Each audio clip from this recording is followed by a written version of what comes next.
how many times per week should you train to get the best result out of your physique? Which means, how many times a week do I need to train so I can look really good, I can get the response out of my body, I can see tangible changes? From my own perspective, I've always been of the guy that's always just done more. For the longest of time, I would train 6 days a week. And to tell you the truth, despite the amount of effort that was put in, I actually didn't see the best results or relative to what I'm seeing now.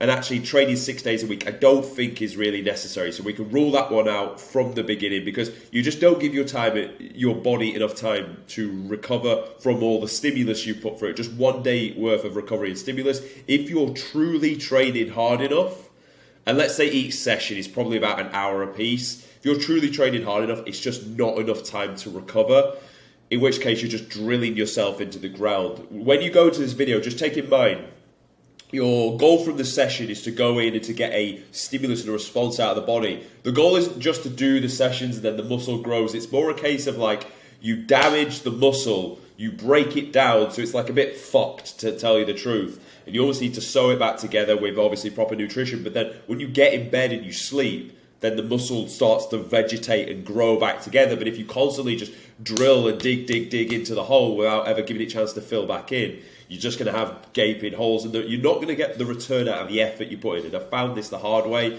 So that's why I think it's important to make this video. I'm not going to give you the full-blown sciencey stuff about that. There's many good people online I've seen that can actually do that for you. But I'm going to try and put it more practically. And the way we're going to do this is break you down into two categories of people. The first thing we need to understand is your training age. That will determine the training split that you ideally need to follow. But also, how busy are you? Because we can give you the science and the practical application of that with your training age. But ultimately, you're only going to be able to train to what you can stick to. So we should work out what that is, and then work out what the best workout split will be for you to get the best response from how busy you are. Because ultimately, this needs to be able to fit your life and your lifestyle, rather than just this is what you should do, and if you can't fit it, then it's void anyway. So this is what we're going to cover. If you think this is going to help you today with you programming your own training split, then stick around to this video. And if you don't think it will, then obviously you can click off. Thank you for 2 minutes.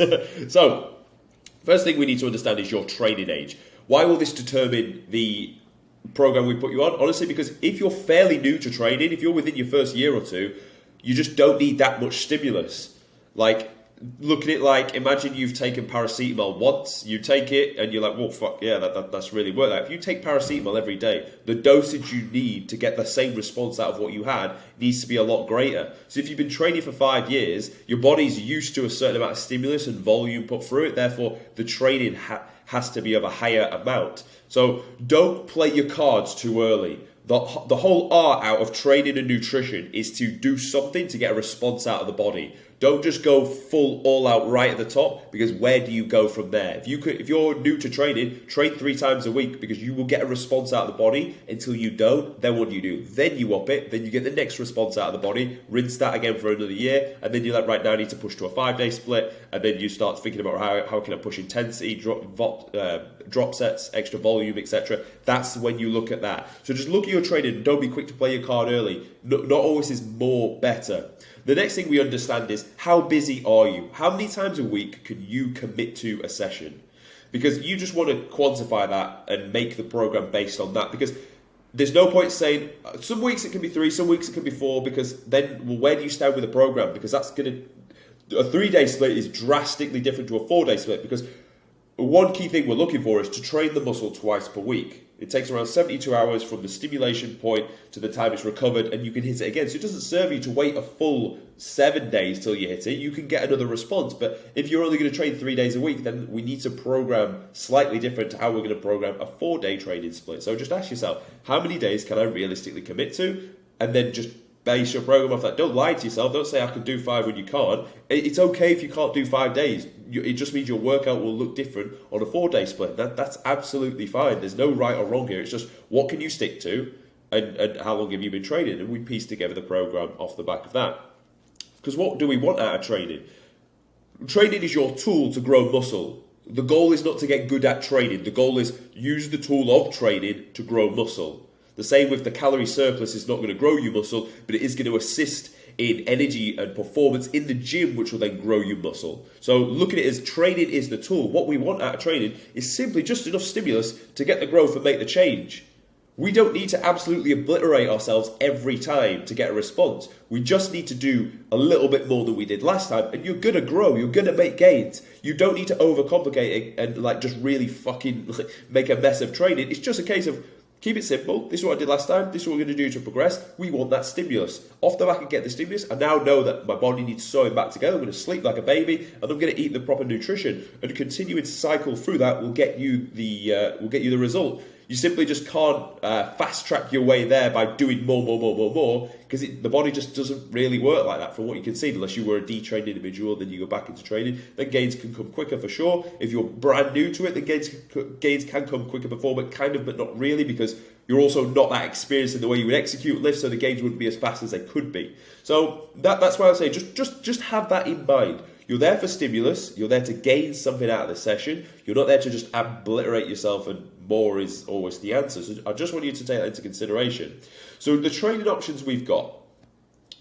When would I give someone a 3-day full body split? If you can only commit to 3 days because you're busy as fuck, that's fine. That's all you can commit to, and that's what you will do.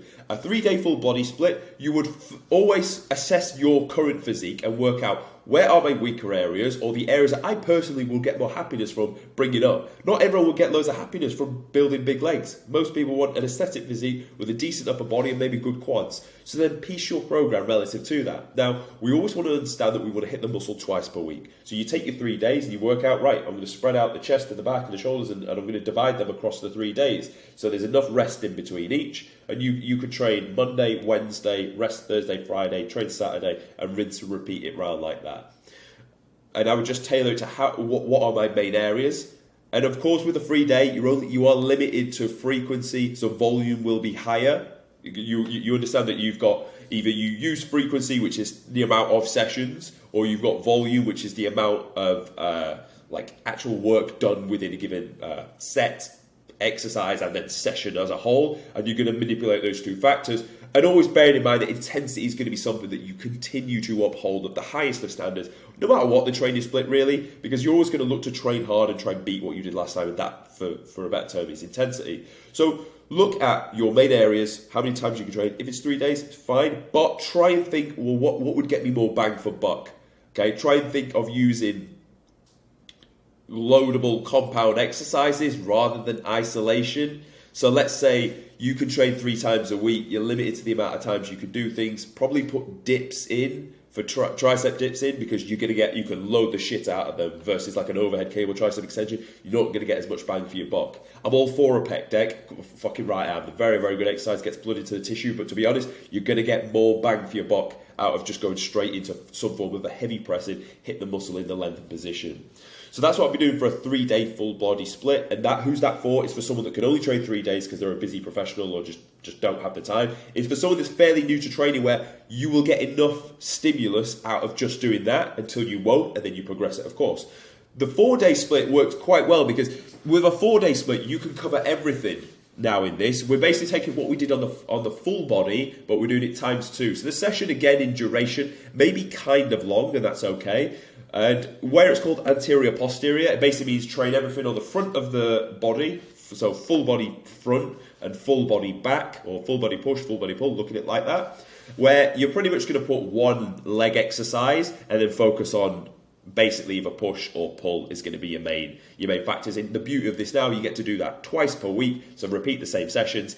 You've got the frequency, you're hitting the muscle twice per week, you've got more time, so the volume could be a little bit higher. And for people, I find that to be quite a sweet spot. If you're not that new to training, you can get a lot out of this. And think about it now, you've got 3 full rest days, which is quite nice, to be honest. You can go really hard, 2 days on, push, pull, rest for maybe even 2 days and then go again, or rest for 1 day and then go again for 2 days and have your 2 days rest off the back end of that. And that's what I've been doing for this. Who's this for? Obviously it's for someone that can allocate 4 days of training, and also for someone that's maxed out the 3-day full body, because you've been training for about 18 months at this point.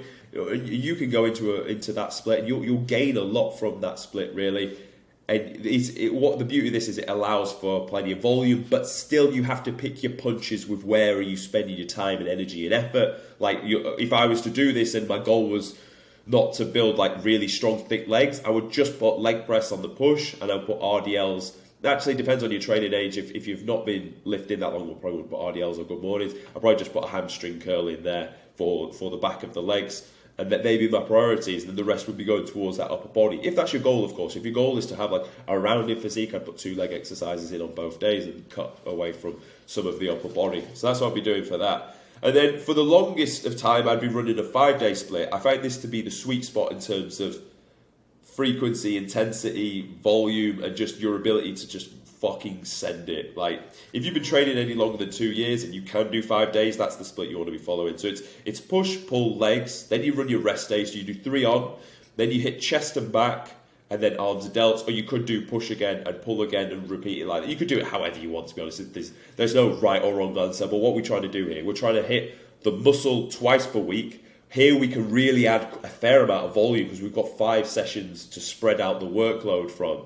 So you can stack on a good amount of volume, a good amount of frequency. Again, we're still picking our punches slightly with where is the effort going, but we've got a full leg day to absolutely stick a load of leg exercises in there, and then we put our rest day. You can manipulate this that way you did push and pull, then rest, then the legs, then chest, back and arms. So you've got room to pivot in the case that life comes around for you. And overall, this honestly is the program I follow, and it's the program I have a lot of clients on that seems to get a nice result from this one, especially because we're trying to build that aesthetic upper body physique. We don't want to be putting so much effort into leg day. We want a leg day, of course, and to continue to train that hard. But if the goal is upper body, then our priority days are going to go towards that. If your goal is not upper body, then you could put in 2 leg days. And I've for the longest of time, I've run 2 leg days a week. But actually, it accumulates a lot of fatigue. CNS gets fried, and I'm just not really. My legs are like, they always were bigger than my upper body. So for me, it really doesn't make sense. I'm trying to flip it on its head. But that being the way, don't overcomplicate how many times a week you should train. It's simply how many times a week can you train. Now think, well, I need to train the muscle twice per week, so divide it up accordingly, and then piece together your program off the back of that. And then you're thinking, well, what exercises should I do? And that's probably a separate video of what you should put in relative to these. But as a rule of thumb, compound exercises go towards your priority muscle groups. I hope I've really condensed this into a simple way. If you found it useful, great. If you think it's not that great and it could be better, just mention that in the comments below as well, because I'm all up for feedback and making this the most educational, beneficial channel, but also making it simple and easy to digest and understand. So thank you for listening. Thank you for taking the time. If you found it useful, subscribe. If you didn't, don't subscribe. And I will see you tomorrow in the next video.